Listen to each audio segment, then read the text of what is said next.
સંસદમાં 2 દિવસથી ઓપરેશન સિંદૂર પર ચર્ચા ચાલુ છે ત્યારે કોંગ્રેસમાં સાંસદોની નારાજગી સામે આવી છે।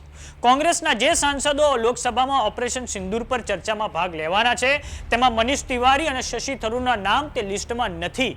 તો હવે તે કારણે ચંદીગઢના સાંસદ મનીષ તિવારીએ પ્લેટફોર્મ એક્સ પર પોતાની નારાજગી વ્યક્ત કરી છે, જેના કારણે કોંગ્રેસમાં હવે ભડકા જેવી સ્થિતિ બની છે।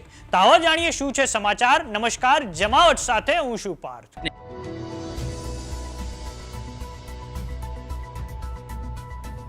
સંસદના બંને ગૃહ લોકસભા અને રાજ્યસભામાં 7 મે ભારતીય સેના દ્વારા પાકિસ્તાનમાં થયેલા ઓપરેશન સિંદૂર પર ચર્ચા ચાલી રહી છે ત્યારે કોંગ્રેસે આ ચર્ચામાં ભાગ લેવા માટે તેના સાંસદોની લિસ્ટ બહાર પાડી છે। તેમાંથી હવે ચંદીગઢના સાંસદ મનીષ તિવારી અને શશી થરૂરના લિસ્ટમાંથી બહાર રાખવામાં આવ્યા છે।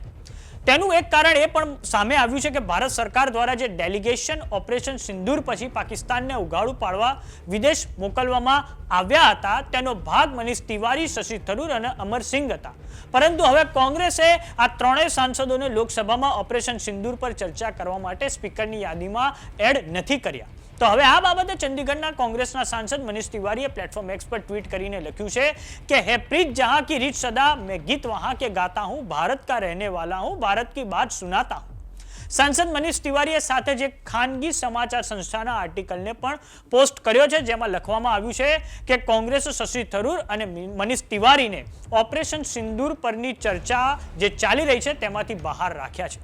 તો આ બાબતે જ્યારે પત્રકારોએ સાંસદ મનીષ તિવારીને પૂછ્યું ત્યારે તેમણે કહ્યું છે કે જો તમે અમારા મૌનને નથી સમજી શકતા તો તમે અમારા શબ્દોને નથી સમજી શકવાના। तो आ सांभळो मनीष तिवारी ની એ प्रतिक्रिया। वजह हुई कि जो है अचानक से आपको भारत की बात याद दिलानी पड़ी।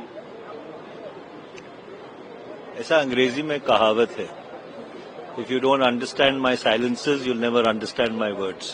Thank you sir. Again Hindi का आप कर लीजिएगा खुद ही। ये किसको डेडिकेटेड है सर? वैसे आप खुद ही क्या कहते हैं उसमें थोड़ा सा खोजी पत्रकारिता करिए। કોંગ્રેસે ગૌરવ ગોગોઈ દ્વારા શશી થરૂરનો સંપર્ક કર્યો હતો, પરંતુ તેમણે ઇન્ડિયન પોર્ટ બિલ 2025 પર ચર્ચામાં ભાગ લેવાની ઈચ્છા વ્યક્ત કરી હતી। તો આ બાજુ ચંદીગઢના સાંસદ મનીષ તિવારીએ બોલવાની ઈચ્છા વ્યક્ત કરી હતી। આ માટે તેમણે પત્ર પણ લખ્યો હતો, પણ કોંગ્રેસે તેમને હવે તક નથી આપી। વાત કરીએ કોંગ્રેસની તો કોંગ્રેસે ઓપરેશન સિંદૂરમાં ચર્ચા કરવા માટે રાજ્યવાર જીઓગ્રાફિકલી તક આપી છે। મહારાષ્ટ્ર, પંજાબ, કેરળ, હરિયાણા, ઓડિશા, રાજસ્થાન અને તમિલનાડુના સાંસદોને ઓપરેશન સિંદૂર પર ચર્ચા કરવા માટે તક તેમણે આપી છે। આ યાદીમાં આસામથી આવતા ગૌરવ ગોગોઈ, પ્રિયંકા ગાંધી કે જેઓ વાયનાડના સાંસદ છે, દીપેન્દ્રસિંહ હુડ્ડા જેઓ રોહતક હરિયાણાથી આવે છે, પરિણીતિ શિંદે કે જેઓ સોલાપુર મહારાષ્ટ્રના સાંસદ છે, સપ્તગીરી ઉલાકા જેઓ કોરાપટ ઓડિશાના સાંસદ છે, બ્રિજેન્દ્રસિંહ ઓલા જેઓ રાજસ્થાન ઝુંઝુનુથી આવે છે, રાહુલ ગાંધી, મણિકમ ટાગોર કે જેઓ વિરુદ્ધનગર તમિલનાડુના સાંસદ છે, સાથે જ શફી પરમબીલ જેઓ વેટકારા કેરળથી સાંસદ છે। આટલા સાંસદોને કોંગ્રેસે બોલવાની તક આપી છે। હવે આ લિસ્ટમાં મનીષ તિવારી અને શશી થરૂરના નામ નથી, ત્યારે અનેક સવાલો ઊભા થયા છે। તો આ બાબતે તમારું શું માનવું છે અમને કોમેન્ટ બોક્સમાં લખીને જરૂર જણાવો।